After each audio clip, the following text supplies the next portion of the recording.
నమస్కారంలో sir 1 second sir. ఇది మహారాష్ట్ర ముఖ్యమంత్రి ఎవరో చెబుతా ముఖ్యమంత్రి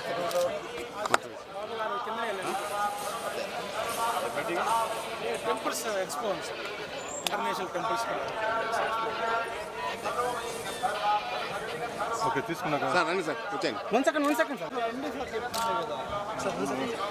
వాళ్ళు వచ్చాక ఆఫీస్లో ఉంటారంటే బీఆర్ ఆఫీస్ టైం వీడియో సార్ వచ్చాను సార్. రాలా వాయిస్ ఇస్తారా రామంది రాను అటు పోదాం.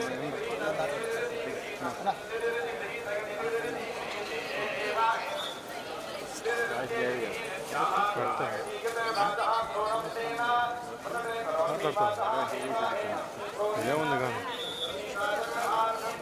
అక్క వచ్చే లోపల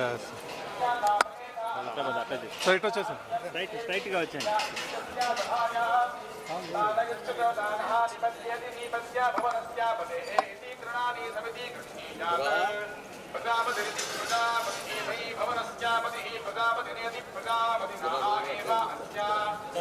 ఉత్తరాజు గారిని కూడా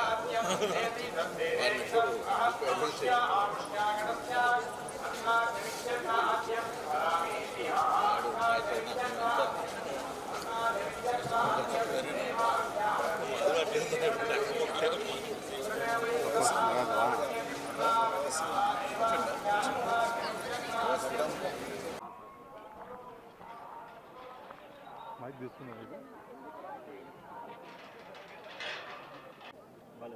ఓకే.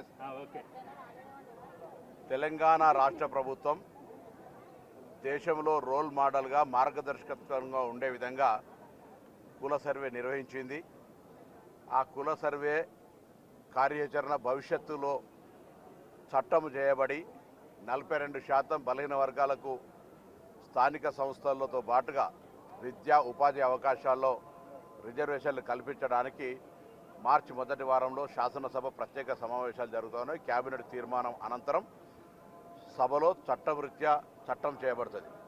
తదనంతరం ప్రధానమంత్రి గారు, కేబినెట్, మిగతా దేశంలో ఉన్న అన్ని రాజకీయ పార్టీలు ఈ చట్టానికి సహకరించి తమిళనాడు మాదిరిగా 69% జనాభాకు అనుగుణంగా, ఎందుకంటే మేము సాంకేతికంగా లెక్కలు తీసినాం కాబట్టి దాని ఆధారితంగా రిజర్వేషన్లను పెంచమని అడుగుతూ ఉన్నాం. సో తప్పకుండా కేంద్రంలో ఉన్నటువంటి పెద్దలందరూ, తెలంగాణ, ఆంధ్రప్రదేశ్ నుంచి ప్రాతినిధ్యం వహిస్తున్నటువంటి బీజేపీ మంత్రులు కానీ, నాయకత్వం అందరూ కూడా కలిసి ఈ దేశంలో మార్గదర్శకత్వంగా జరిగిన ఈ సర్వేను దేశవ్యాప్తంగా ప్రజలకు ఉండేటువంటి ఒక మార్గదర్శకత్వంగా ఉండే ఈ యొక్క సర్వే తెలంగాణలో 42% బీసీలకు రిజర్వేషన్లకు కల్పించే ప్రక్రియకు ఆ భగవంతుడు సహకరించాలని ఏడుకొండల వారిని ప్రార్థించుకుంటూ, ఏడుకొండల వారు తప్పకుండా ఆ దిశలో తెలంగాణ చేపట్టిన కార్యక్రమానికి నిండు ఆశీర్వచనం ఇచ్చి బలహీన వర్గాల సంక్షేమము, ఆలోచన, వాళ్ళ అభివృద్ధి కొరకు కూడా ఆ భగవంతుని ఆశీస్సులు ఉండాలని ప్రార్థిస్తూ ఉన్నాం.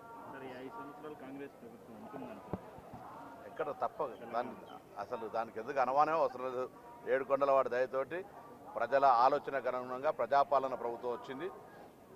5 సంవత్సరాలు కాదు, 10 సంవత్సరాల పాటు ప్రభుత్వం కాంగ్రెస్ ప్రజలకు తెలంగాణ అభివృద్ధి దిశలో తీసుకుపోయే విధంగా రైజింగ్ తెలంగాణ దేశంలోనే అగ్రభాగాన నిలబడే విధంగా మా కాంగ్రెస్ ప్రభుత్వం కొనసాగుతుంది.